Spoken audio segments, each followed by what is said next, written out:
সারাদিন মাঠে কাজ করতে করতে ভুলেই গেছিলাম বাড়িতে আমার একটি অ্যালোভেরা গাছ বসানো আছে। তো আজকে সকালেই আমি অ্যালোভেরা গাছটাকে পরিচর্যা করছিলাম।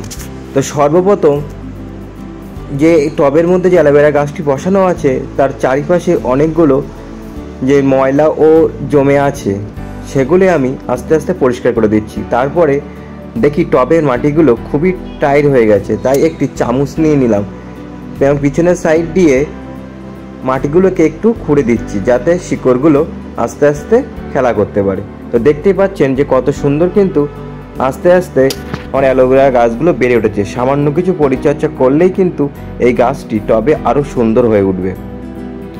পরিচর্যা বলতে গেলে আমি আগে থেকেই মাটি তৈরি করে রেখেছি।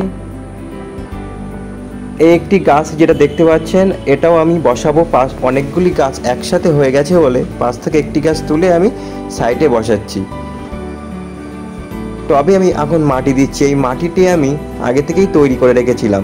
সাধারণত বাড়িতে যে সবজিগুলি বাদ যায় সেই সবজিগুলি পচিয়েই তো তার সাথে একটু জৈব সার মিশিয়ে আমি গাছের গোড়াতে দিই। প্রত্যেকটি গাছের টবেতেই আমি এটি দিই। আরেকটু মাটি আমি আরেকটি পাশের টবেতেও দিয়ে দিলাম। এবার যে গাছের পাতা মানে মাথার অংশগুলি ভেঙে ভেঙে গেছে সেই অংশগুলি আমি আস্তে আস্তে কেটে দিচ্ছি, যার ফলে ওই জায়গা থেকে কোনো পশলা রোগ না আসতে পারে। এবার একটা কাজ থাকে, একটা দিন পরে যে অংশগুলো আমি কেটে দিচ্ছি দেখতে পাচ্ছেন কত সুন্দর কিন্তু এর মধ্যে শ্বাস আছে। এটা স্কিনের জন্য খুবই উপকারী একটি গাছ।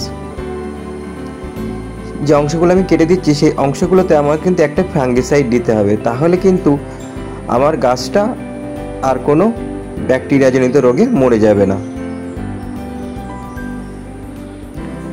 আর কাটার সময় একটি জিনিস সবসময় নজর রাখতে হবে যে বেশি করে যেন না কাটা যায়, যেটুকু অংশ আক্রমণিত হয়েছে সেইটুকুই বাদ দিতে হবে।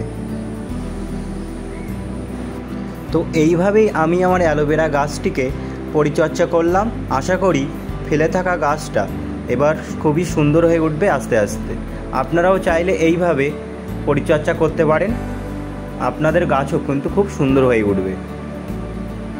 আর আরেকটা জিনিস বলি, যেহেতু বর্ষাকালীন সময়ে সবসময় চেষ্টা করবেন যে টবটি যেন প্রচুর বৃষ্টিতে সবসময় না থাকে, আর মাঝে মধ্যে একটু ফাঙ্গিসাইড দেওয়ার।